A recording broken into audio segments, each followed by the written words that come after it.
अस्सलामुअलैकुम जान से प्यारे व्यूवर्स, खुश आमदीद आपके अपने चैनल यानी बलोच एमडी इंस्टीट्यूट पर। सो गाइस, काफ़ी मेहनत और पूछगछ के बाद तब जाकर मैं कुछ पास्ट पेपर एमसीक्यूज अरेंज कर पाई हूँ जो पिछले कई सालों के अंदर मुख्तलिफ अदवार में सिटी हिस्बी की जानिब से लिए गए हैं। जैसे कि आप जानते हैं कि हिस्बी की जानिब से टेस्ट शुरू हो चुके हैं।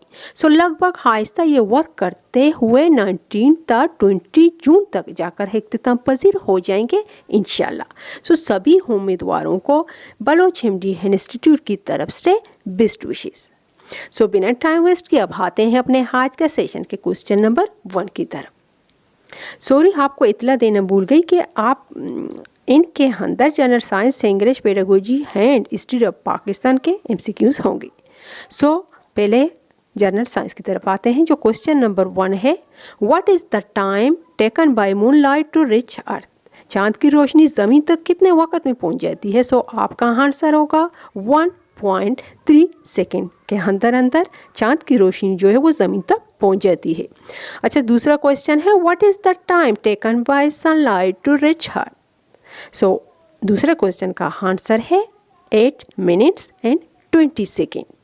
सो सूरज की जो रोशनी होती है वो ज़मीन तक 8 मिनट्स एंड 20 सेकेंड तक पहुंच जाती है। क्वेश्चन नंबर 3 है, boiling of egg has a dash change? So यहाँ पर आपका आंसर होगा boiling of egg has a chemical change. यहाँ पर ज़रूरी है कि केमिकल चेंज और फिजिकल चेंज का जो कॉन्सेप्ट है वो आपको आना चाहिए ताकि टेस्ट के दौरान अगर इस क्वेश्चन से रिलेटिव कोई और क्वेश्चन आ जाए तो आप कंफ्यूज ना हो। सो बस हमें मालूम हुआ जिन चीज़ों को जो चीज़ें अपनी असल हालत में दोबारा आ जाती हैं वो फिजिकल चेंज कहलाती हैं। फॉर एग्ज़ाम्पल, सादा पानी को आप फ्रिज में रखकर जमा लेते हैं, अगर आप चाहें उसे दोबारा पिघला कर वापस अपनी सादा हालत में कन्वर्ट कर सकते हैं। और घी की भी मिसाल ले लें, घी को आप दोबारा तेल में कन्वर्ट कर सकते हैं। और एक मोमबत्ती की भी मिसाल ले लें, मोमबत्ती को भी आप दोबारा अपनी असल हालत में ला सकते हैं। मोमबत्ती का जो क्वेश्चन वो काफ़ी बार पूछा भी जा चुका है। अच्छा, अब आते हैं केमिकल चेंज की तरफ। सो जिन चीज़ों को आप अपनी असल हालत में वापस नहीं ला सकते वो केमिकल चेंज कहलाते हैं। फॉर एग्ज़ाम्पल, सादा दूध को आप दही में कन्वर्ट करते हैं तो वो दोबारा फिर सादा दूध में कन्वर्ट नहीं हो सकता। और फिर ये जो खाना हम खाते हैं, खाने के बाद भी दोबारा जो चीज़ें हाज़म होती हैं वो भी दोबारा अपनी असल हालत में नहीं लाई जा सकती। जिन चीज़ों को जलाया जाता है। सो आई होप ये कॉन्सेप्ट आपकी समझ में आ गया होगा। सो चलते हैं आप अपने अगले क्वेश्चन की तरफ। The most evident element in earth is casteist? आपका आंसर होगा ऑक्सीजन। सो ज़मीन में जो पाया जाने वाला जो एलिमेंट वो सबसे ज़्यादा ऑक्सीजन पाया जाता है अर्थ पर। अगला क्वेश्चन है, night brightness is cast by the dependency of? So यहाँ पर आपका आंसर होगा विटामिन ए, यानी रातों को बहुत ही कम दिखाई देता है। ये विटामिन ए की कमी से होता है और बलूची में आई थिंक इसको शफी खोरक भी कहते हैं। सो ये क्वेश्चन इस तरह भी लाया जा सकता है कि विटामिन ए किन किन चीज़ों में पाया जाता है।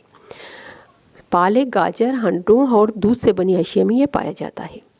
क्वेश्चन नंबर 6 है, the normal temperature of the human body is? So आपका आंसर यहाँ पर होगा 98.6 डिग्री फ़ारेनहाइट।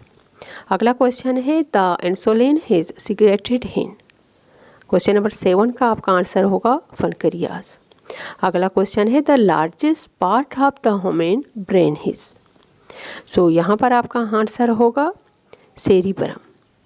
सो दिमाग के कुल टोटल 3 हिस्से होते हैं। ख्याल रहे सेरिबेलम वाले ऑप्शन पर टिक मार्क नहीं करना है, ये दोनों बिल्कुल एक जैसे दिखते हैं। बस एक में डबल हिल का इजाफा होता है। जो डबल हिल वाला होता है वो सेरिबेलम है, उस पर टिक मार्क नहीं करना है, ये सेरिबेलम पर टिक मार्क, ये सब दिमाग का सबसे बड़ा हिस्सा होता है। अगला क्वेश्चन है, how many bones are there in human body? आपका आंसर होगा there are 206 bones in human body.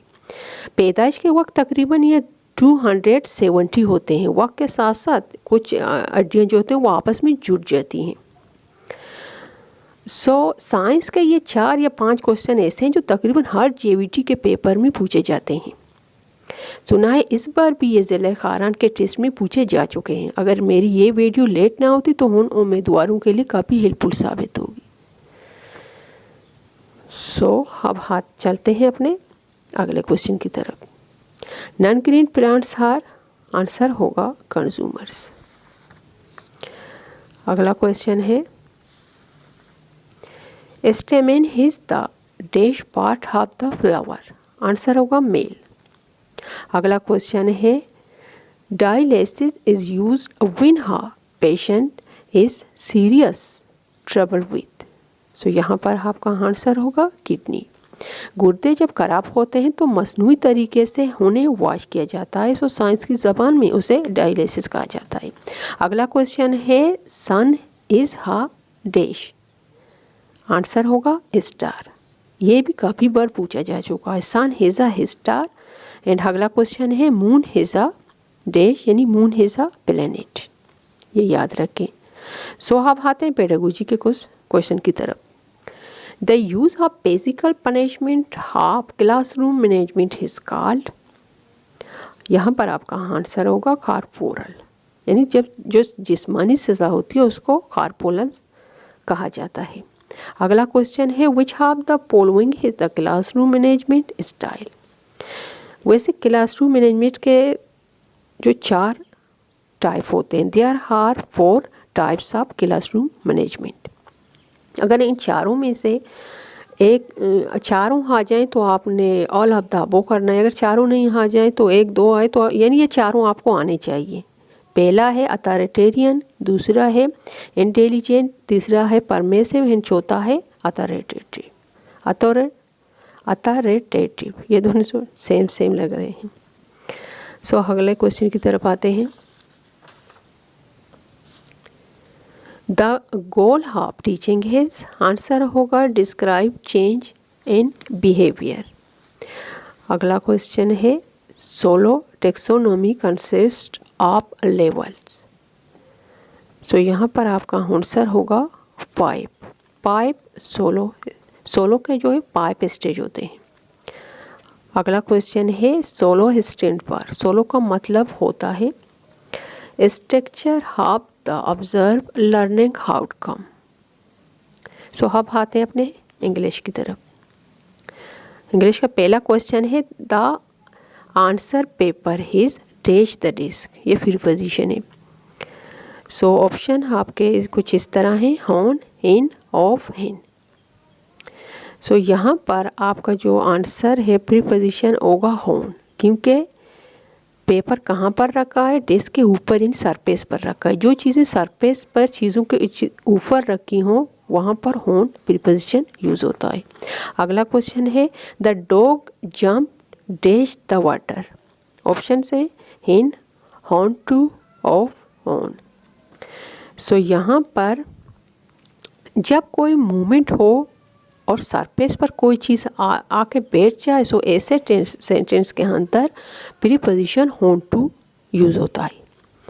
For example कोई चीज़ हवा में उड़ती हुई आ जाए, किसी चीज़ पर बैठ जाए, या भागती हुई या दौड़ती हुई या जंप लगा कर आ जाए, यानी हरकत करती हुई, मूवमेंट करती हुई किसी चीज़ पर आकर सरफेस पर उसके ऊपर बैठ जाए, तो वहाँ पर आप ऑन टू प्रीपोजिशन यूज़ करेंगे। अब चलते हैं अपने अगले क्वेश्चन की तरफ। I wrote a letter dash a pen, option हैं to, on, with, by. So यहाँ पर प्रीपोजिशन यूज़ होगा, आप देखें पेन है एक औजार है, तो औजार के साथ हमेशा विद यूज़ होता है, यहाँ पर आपका आंसर होगा विद। फॉर एग्जांपल कोई पेन है, मोबाइल है आपके हाथ में, या कोई चाकू, छुरी, कोई ऐसी औजार कोई चीज़ हो तो वहाँ पर विद का इस्तेमाल होता है। अगला क्वेश्चन है she comes from Quetta dash bus, for example by with on half. So यहाँ पर बस यूज़ हो रहा है, और बस ऐसी ट्रेवल ऐसी चीज़ों के साथ भी बाय यूज़ होता है, ये जेनरेशन कर लें। यहाँ पर आपका आंसर होगा बाय। अच्छा, अगला क्वेश्चन है the antonyms of blooming his. Antonyms के मानी तो आपको पता है कि उस आसपास का मुतज़ाद उलट, यानी उसके उलट मानी क्या है, ब्लोमिंग के उलट मानी क्या है। सो यहाँ पर आपका आंसर होगा बीडिंग। अंग्रेज़ी के बाद अब बारी है हिस्ट्री ऑफ पाकिस्तान की। क्वेश्चन नंबर 26 है, Benazir past government was terminated by, आपका आंसर होगा प्रेसिडेंट फारूक लगारी। अगला क्वेश्चन है, the largest sector of Pakistan economy is, आपका जवाब होगा एग्रीकल्चर यानी ज़राअत। अगला क्वेश्चन है, how many types of Balochi language are, यहाँ पर आपका आंसर होगा 3, देयर आर 3 लैंग्वेज। अगला क्वेश्चन है, when was the Shimla agreement sign, आपका आंसर होगा 2 जुलाई 1972। ये क्वेश्चन भी काफ़ी बार पूछा जा चुका है। अब चलते हैं अपने आज के सेशन के आखिरी क्वेश्चन की तरफ। After how many years Pakistan got its first constitution, constitution के मानिए आइन। तकरीबन आज़ादी के कितने साल बाद पाकिस्तान ने अपना पहला आइन बनाया? सो यहाँ पर आपका आंसर होगा 9 ईयर्स यानी 9 साल के बाद।